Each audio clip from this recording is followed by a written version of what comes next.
Okay, Assalamu alaikum. The question I have put for you today is write about the life of the Prophet up until the first revelation. That's the A part, which we are not going to discuss, but I will just give you a rough. It's from the day he was born up till the first revelation and including the revelation. Now, the B part is what we're going to answer. It's why was his relationship with his wife Khadija important for him? Why was his relationship with his wife Khadija important for him? So we're going to discuss life up to revelation and how Hazrat Khadija was important for him. Remember, she was the one who employed him, first of all. She employed him at a time when he had no permanent wages, when sometimes he would act as a shepherd for some people, sometimes he would act as a salesman for some people's trade. He never had a proper, job.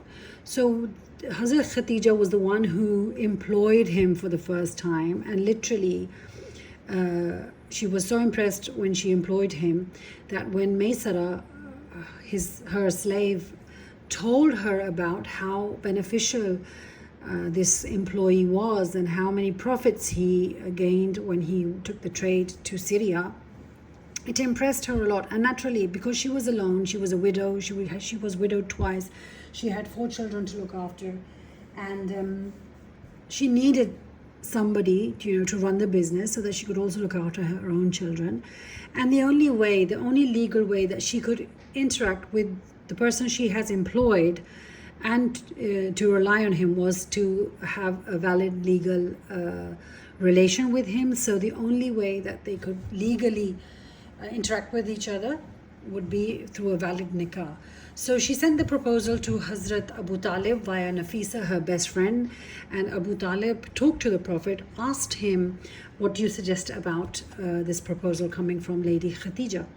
And he was 25 years old. I mean, if it was a boy from this day and age, they would say, no, we want to marry a virgin, we want to marry somebody really, really younger than us. And he said, no, fine, because that was not the issue with him. He was not, oriented in that way that he would look for looks or desire women in that way. So he accepted the proposal. After marrying Khadija, he became financially stable. In other words, financial stability was one of the reasons why the relationship was so strong, because even today the most marriages that break is because of financial instability, and the major fights quarrels or debates that happen between a husband and wife is based on financial stability. If you're not financially stable, the most quarreling that takes place is then. So when he was financially stable, and then plus, even though she was providing finances for him, she never used to, bring him down or degrade him because of this. Whereas today, if a woman is spending something, she degrades her husband so much that, okay, yeah, I'm spending. But she gave him financial instability and did not even mention it, did not even complain about it, which is, totally opposite for what women do today. Then another reason for their strong relationship was that she was the mother of his children. They had 2 boys and 4 girls. The 4 girls were the living daughters of Hazrat Khadija and the Prophet Muhammad sallallahu alaihi wasallam. So, they enjoyed their children together. And the most, couples who have children together, it brings them joy talking about their children and experiencing their children grow up. So it bonds them together. Now, facilitated his stays at Hira. Now, it's because of Hazrat Khadija, remember, that he used to go up for meditation for days so long. He used to be gone for quite a lot of days. Now, she facilitated his stays there. He used to take things with him, barley and water. But when it would finish out, Hazrat Khadija would be the one who would bring him more supplies. Can you see what a great lady she is? Because I don't know if you've experienced husbands that go to Tablighi Jamaat, who go to, preaching to different places. And have you ever heard their women complain? They complain so much that our husbands just leave us for days in and days out and we don't even know where they are. Or some wives, husbands who go on business trips or live in a different country. They complain so much. They're complaining all the time to everybody, right? Now, for Hazrat Khatija to be, facilitating his stays there and, supporting him, not complaining, it's an elevated degree of a woman's personality, basically. Then after revelation, she was the first to believe. As soon as he said that I have experienced this, she said, yes, I believe. And then she consoled him. It is said that she literally consoled him by saying, the words that she said, that she mentioned all the good that that he had in him, being good to the poor people, being taking care of the orphans and the widows. So she consoled him, and she said that she also, let him put his head in her lap, and she covered him with a cloak as well, with a chadar. So she consoled him. If it was, she didn't say, oh, you've gone mad, what are you talking about, this can't happen. Whatever it was, she believed him and she consoled him. Then, for more contentment and more satisfaction, she took the Prophet ﷺ to Waraka bin Nawfal, who was her cousin. He was a Christian monk, and she took Hazrat Muhammad to him. Why did she have to take him? She didn't have to take him. She took him so that he would feel, content, and he would believe in his own self and what had just happened to him, to verify what had just happened. Tasdeeq karna. So when she took him, the Waraka said, yes, what you are telling me, it sounds like the same angel that used to go to different previous prophets. So that gave him, a true understanding of what had happened. It verified his, his experience, and it made him satisfied also. And then Khatija, she never complained. She was not a woman who complained. Men hate complaining women.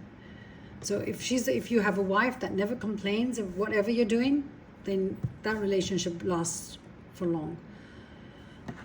Okay, facilitated his stays at Hira. This is, I don't know why I've got that there again. And then they had love and understanding in their relationship. How do we know that they had love and understanding in their relationship? Because years after the passing away of Hazrat Khatija, every time that the Prophet would mention her name, he would start crying. That shows that they had immense love for each other. That's why. And even if her friends would come over after her demise, he would respect them just because they were the friends of Hazrat Khatija.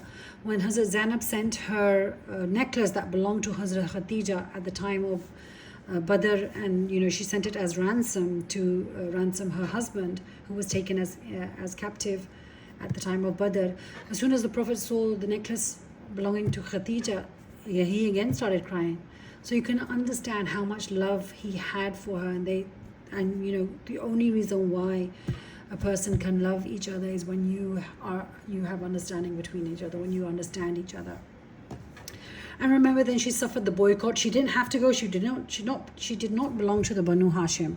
She didn't have to go to Shaybi Abi Talib, but she chose to go to Shaybi Abi Talib. Which woman would choose to go to a prison with their husband? Okay, you're being sent to prison, you're being locked up, you're being boycotted, I'll go with you. Many women will say, okay, I'll stay at home, you do whatever you want.